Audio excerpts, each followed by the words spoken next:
Sang Sabda telah menjadi manusia dan tinggal di antara kita.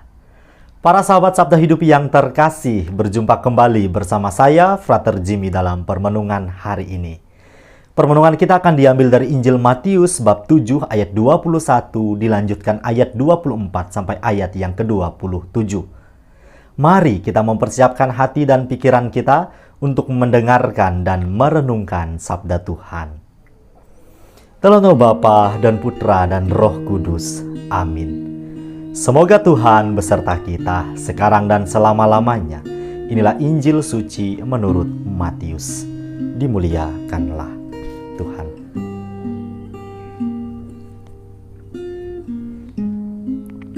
Bukan setiap orang yang berseru kepadaku, Tuhan, Tuhan, akan masuk ke dalam kerajaan sorga, melainkan dia yang melakukan kehendak Bapa-Ku yang di sorga.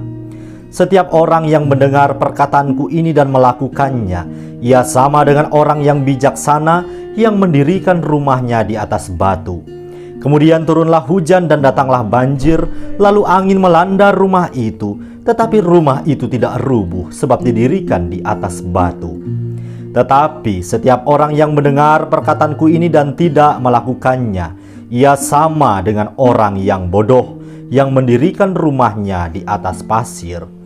Kemudian turunlah hujan dan datanglah banjir, lalu angin melanda rumah itu sehingga rubuhlah rumah itu dan hebatlah kerusakannya. Demikianlah sabda Tuhan. Terpujilah Kristus. Para sahabat Sabda Hidup yang terkasih, dimanapun Anda berada, salam sehat dan sukacita untuk kita semua. Kembali saya ingin mengajak kita untuk merefleksikan sabda Tuhan pada hari ini. Para sahabat Sabda Hidup yang terkasih, iman senantiasa berbuah dalam tindakan. Sudah seharusnya sebagai orang-orang yang beriman, tentu kita memperlihatkan iman ini melalui setiap pikiran, perkataan, lebih-lebih tindakan kita sehari-hari. Nah, Yesus dalam sabdanya yang boleh kita dengarkan dan kita renungkan pada hari ini, mengajak kita sekalian untuk menunjukkan iman yang kita miliki ini dalam perbuatan, yakni dengan mengerjakan apa yang menjadi kehendak Bapa. Apa yang Yesus sampaikan kepada kita sekalian di sini ialah menjadi syarat yang mutlak bagi kita untuk apa? Tentu yang kita damba-dambakan, mengalami kebersatuan penuh, hidup dalam kerajaan surgawi. Hanya pribadi-pribadi yang mau mengerjakan apa yang menjadi kehendak Bapa yang dapat menikmati kehidupan kekal ini.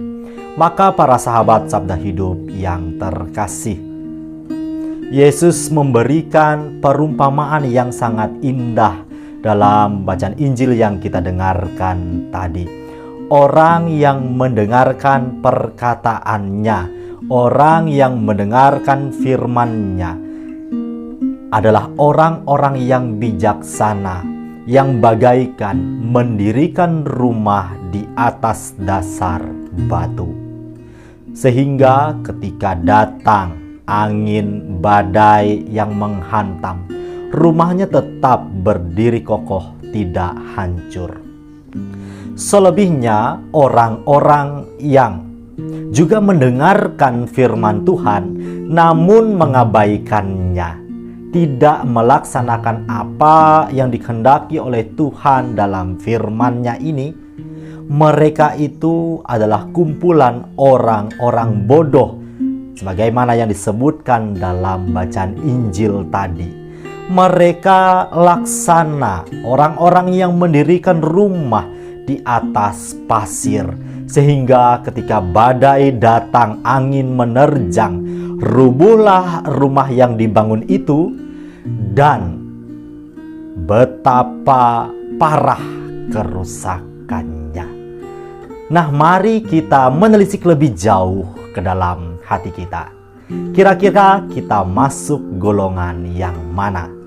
Sebagai orang-orang yang beriman, adakah kita telah mendirikan fondasi iman kita di atas dasar batu yang kuat, yakni Kristus? Atau kita masih mendirikan fondasi iman kita di atas pasir dengan aneka keraguan yang kita miliki, dengan aneka kelemahan-kelemahan manusiawi kita, ketidakberdayaan, ketidakmauan kita melaksanakan kehendak Tuhan? Maka sabda Tuhan pada hari ini mengajak kita sekalian, seluruh umat beriman, untuk mau menghidupi iman ini selaras dengan tindakan-tindakan konkret yang kita kerjakan setiap hari. Maka para sahabat Sabda Hidup yang terkasih, mari kita membuka diri berjuang lebih keras lagi untuk melaksanakan apa yang menjadi kehendak Bapa. Dengan hati yang terbuka, kita telah membuka diri untuk mau bekerja sama, untuk mau dibentuk dengan cara Tuhan Allah yang luar biasa.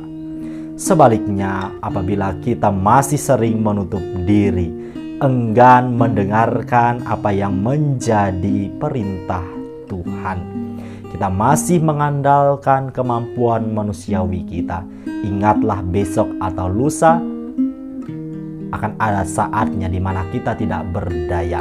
Tetapi bagi kita orang yang percaya, orang yang menyerahkan kehidupannya secara penuh ke dalam penyelenggaraan kasih Allah, yakinlah kita tidak akan pernah berkekurangan satu hal apapun itu. Semoga permenungan ini menghantarkan kita pada refleksi pribadi yang lebih mendalam.